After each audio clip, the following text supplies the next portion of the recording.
How are you feeling this morning? You know, sometimes we wake up feeling discouraged, feeling that somehow the other life is dumping on us, that all of the garbage in the world has occurred in our life. And when we think in America about garbage, we come to understand that our civilization, particularly Americans, are pretty trashy people. I mean, each one of us every day creates a pound of garbage. And 1/3 of our food products we actually throw away. And sociologists, of course, take an interest in garbage.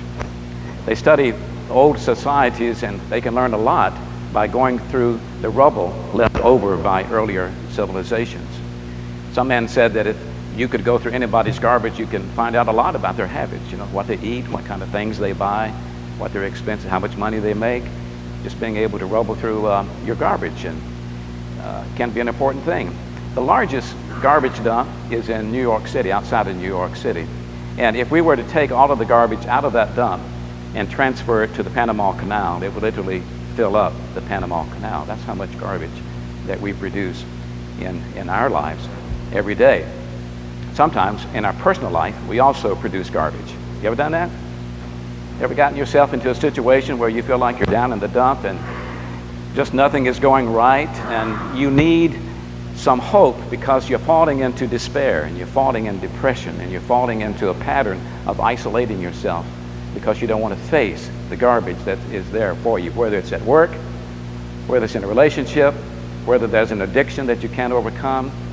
Whatever it is, it comes on us so heavy and so hard and so strong sometimes that we don't know what to do with it. How is it that we could live our lives differently? How is it that we could look at garbage differently, for example, and see in it the good? To find treasure in the trash. Sort of like, you know, people have yard sales, especially this time of the year. And you can go to somebody's yard and sometimes you can find a treasure. Now, they've thought it was trash, and they just sort of put it out and hope that you might pay $5 for it or a little bit more.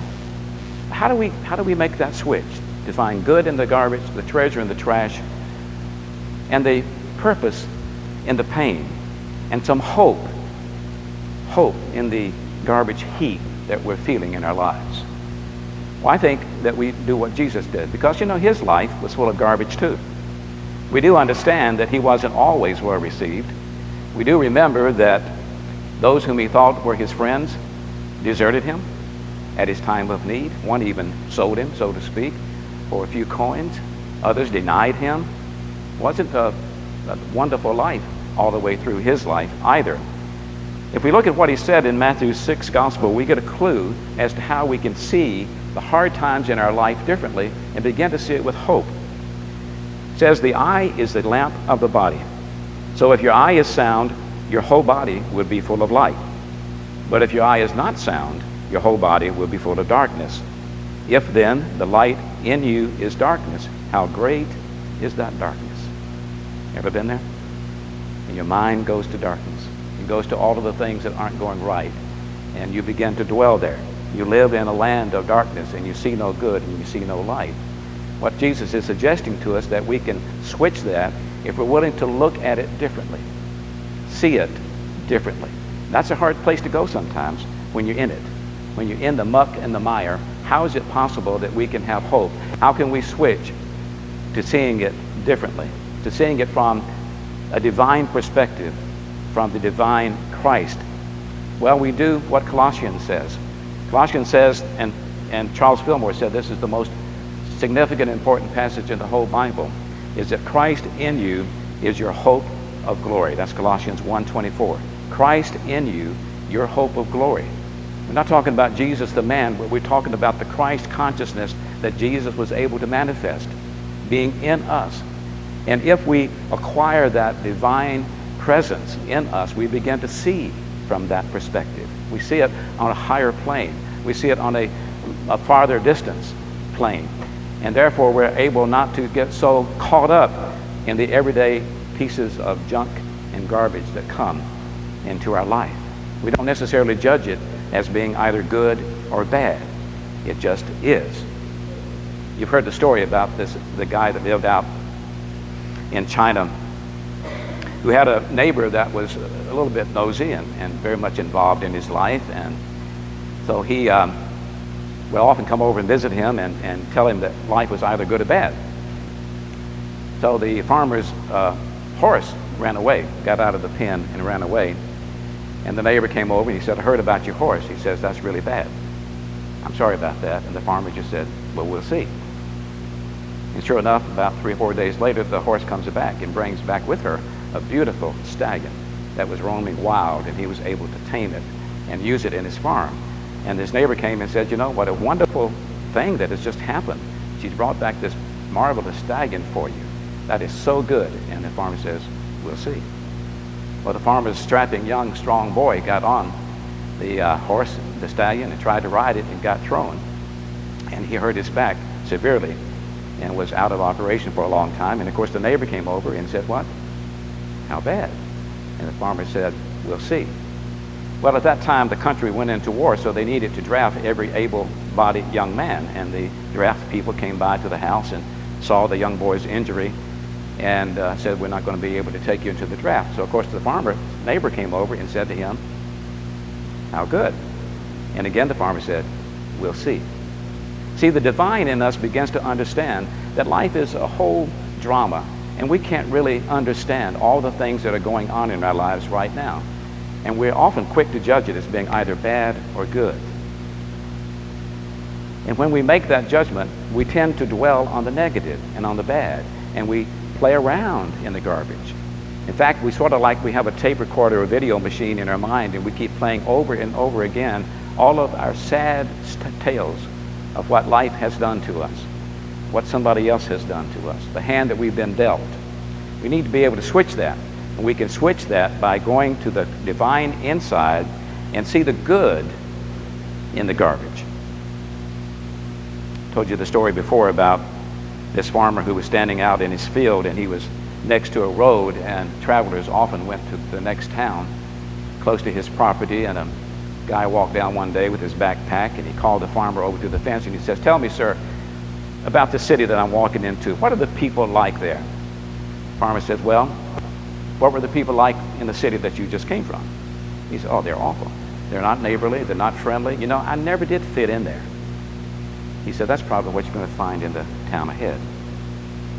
Next day, there was another traveler that passed by, and he asked the same question to the farmer. "What is this town like that I'm about to go into?" He said, "Well, what were the people like from the town you came from?" He said, "Oh, they were marvelous. They welcomed me in. They were supportive. They encouraged me when my house burned down. They came over and helped me. They brought food. They helped me rebuild it." And the farmer said, "That's probably what you're going to find in the city ahead." See, we find our own good in life by looking for the good or expecting the good.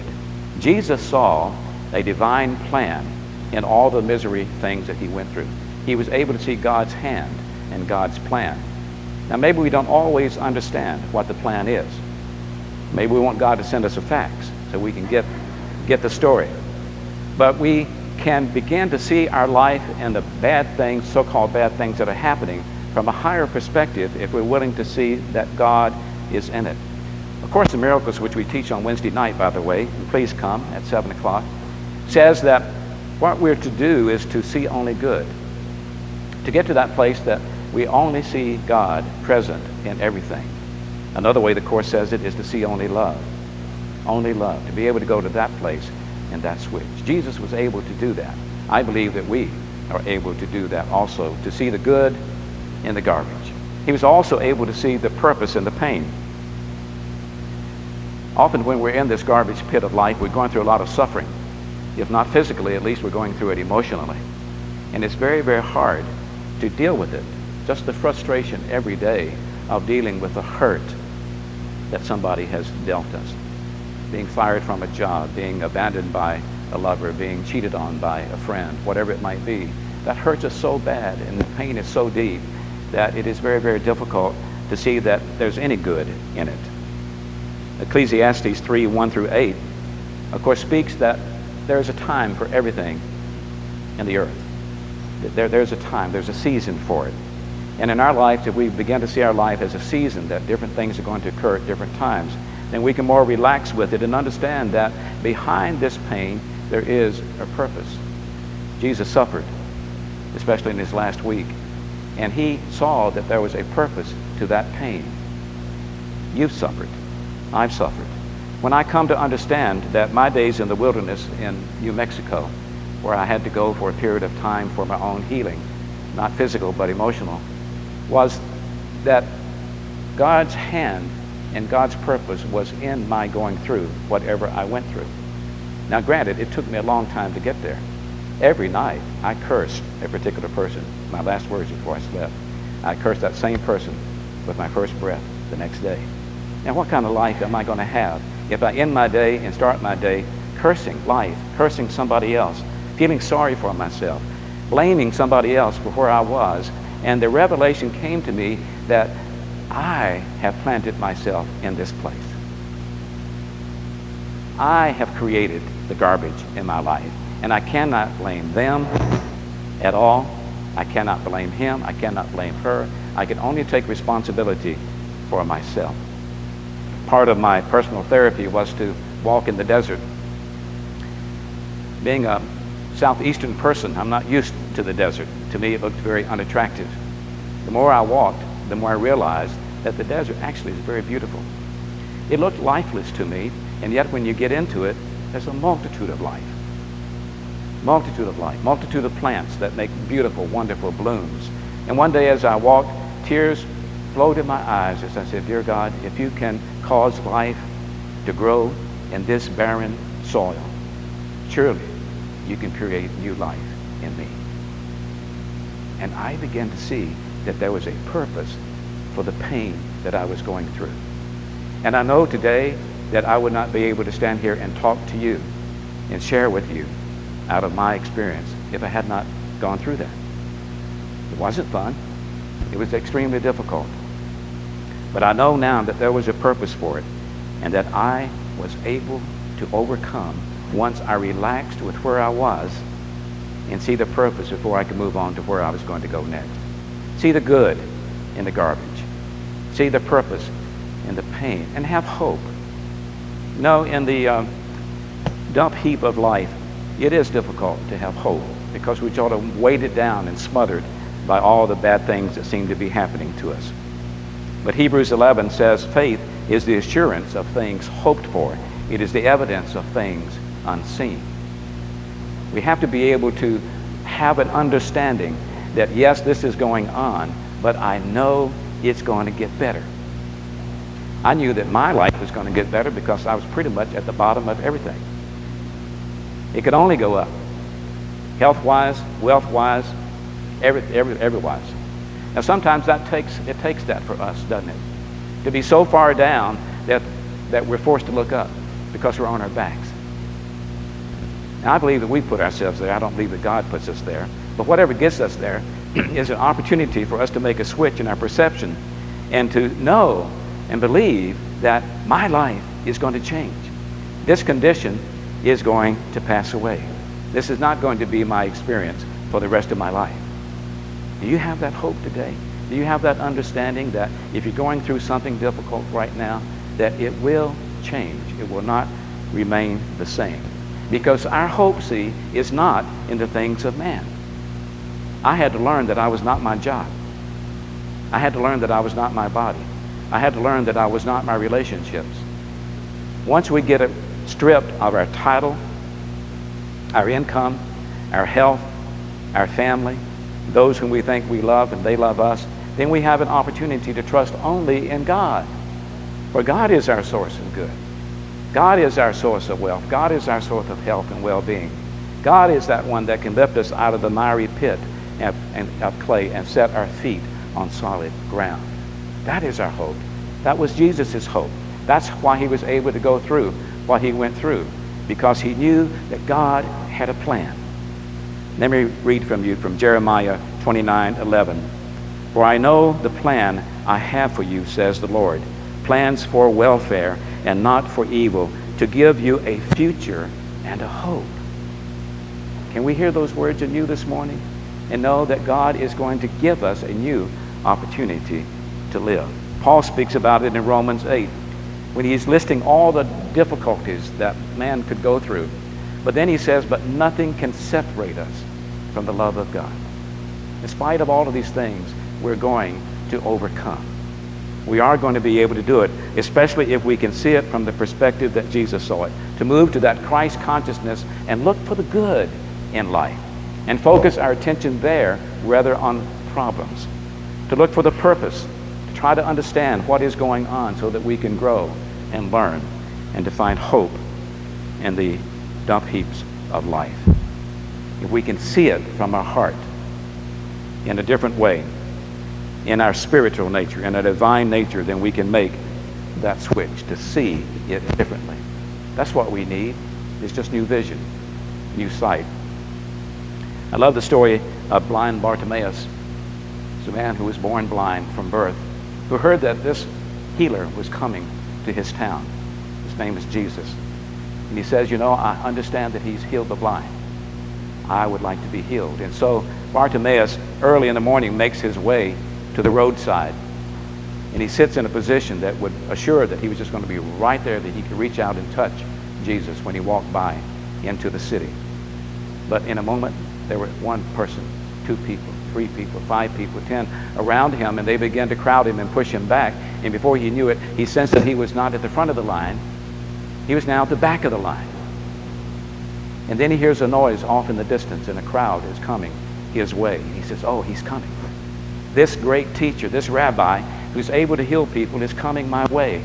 He tries to force himself to the front of the crowd, but nobody would let him get through. And so as the procession was about to pass him, he cried at the top of his voice, Jesus of Nazareth, have mercy upon me. But the crowd noise was too loud. Jesus didn't hear him. And so he does it again. He does it 3 times, and before all of a sudden, he hears everybody get quiet. And he hears a shuffling of feet as people are parting and making a way for Jesus to walk to him.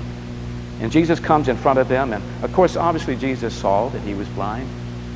But he did what he did almost every time when he worked with somebody. He asked him to declare what he needed.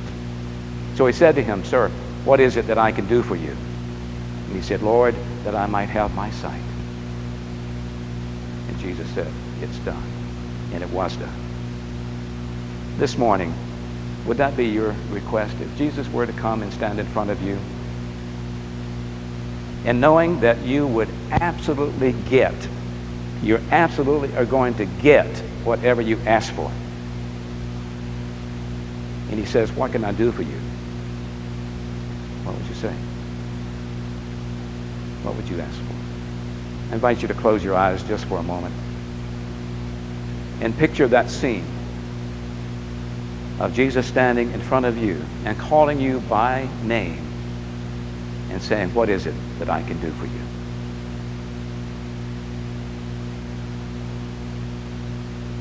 What would you ask for? And could I suggest to you that this morning, among all the things that we could ask for, would it not be to be able to see life, to have our sight restored, that we might see life from the divine view, from God's point of view, so that we can begin to enjoy the life that God has given us. Dear God, we ask this morning that you renew our vision. Give us a new perception of the things that happen in our life. Help us to turn away from looking at garbage, to look at the good and the great and the grand, the wonderful, the miraculous, to begin to look at awe at your creation, to look with respect at one another, and to look at ourselves in the mirror and see your divine love looking back at us. Dear God, today, let us have a new hope. Let us know that you are with us, guiding us, leading us, directing us, helping us, strengthening us, giving us an opportunity to learn and grow by the things that occur. We thank you for Jesus the Christ, who came to show us the way and who was able, through his perception, to deal with all of the hard things in his life. Even so, let us deal with ours, so that we may do as he said, rejoice, for I have overcome the world. So it is. Amen.